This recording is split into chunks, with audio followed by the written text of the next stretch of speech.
நாட்டுக்கோழியில் சுவையான ஒரு கிரேவி இன்றைக்கி செஞ்சிடலாம். அதுக்கு முதல்ல என்னென்ன வறுக்கணும்னு சொல்லி பார்க்கலாம்.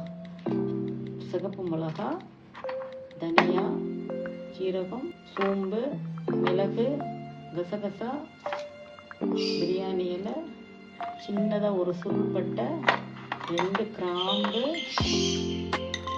கொஞ்சம் கல்பாசி. இதையெல்லாம் மிதமான தீயில ஒரு தவாவில் வறுத்து எடுத்துக்கலாம். 1 ஸ்பூன் மிளகு, 1 ஸ்பூன் ஜீரகம், 2 ஸ்பூன் சோம்பு, 2 ஸ்பூன் தனியா, பட்டை 1, பட்டை, லவங்கம், கல்பாசி. இது நல்லா மிதமான சூட்டில் தான் வறுக்கணும். வறுத்தாச்சு. இதில் பே லீஃப், பிரியாணி இலை, அது 2 போட்டாச்சு. இப்போ ஆஃப் பண்ணிவிட்டு இப்போ கசகசாவை போயிடலாம். ஆஃப் பண்ணிடணும். கசகசா போட்டுட்டு மிளகாவை 2 போட்டு விட்டுடலாம். இப்போ இதில் நல்லெண்ணெய் யூஸ் பண்ணலாம். கொஞ்சமாக ஊற்றிக்கலாம், ஏன்னா கோழியில் கொஞ்சம் எண்ணெய் வரும். நல்லெண்ணெய் ஊற்றியாச்சு. ஃபஸ்ட்டு கொஞ்சம் கருவேப்பிலை போட்டுக்கலாம். இப்போ வெங்காயம் போடுறேன். சின்ன வெங்காயம் யூஸ் பண்ணால் ரொம்ப டேஸ்ட்டாக இருக்கும், ஆனால் நான் பெரிய வெங்காயம் யூஸ் பண்ணுவேன்.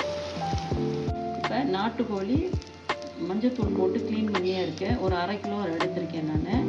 இதை இப்போ போட்டு நம்ம வதக்கலாம். இப்போ நல்லா வதக்குவோம். வெங்காயம் போட்டிருக்கேன், கருவேப்பிலை போட்டிருக்கேன். இப்போ இதை போட்டு வதக்கலாம். இப்போ தண்ணிலாம் நல்லா சுண்டிடுச்சு.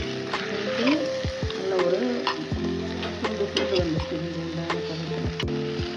இஞ்சி பூண்டு பேஸ்ட்டு, அது 2மே ஈக்குவலாக, பூண்டு இஞ்சி ஈக்குவலாக இருக்கணும்.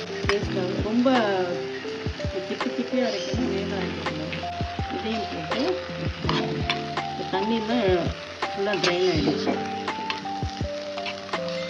தண்ணியெலாம் நல்லா வதங்கி இந்த சிக்கன்லாம் நல்லா ரவுண்ட் ஷேப்பில் வந்துடுச்சு. இந்த நேரத்தில் இஞ்சி பூண்டு பேஸ்ட்டும் வதக்கியாச்சு. அதோட சேர்த்து கொஞ்சம் தக்காளி ரொம்ப போடக்கூடாது. ஒரு சின்ன தக்காளி வெங்காயம் போட்டுக்கணும். இதையும் போட்டு நல்லா வதக்கணும்.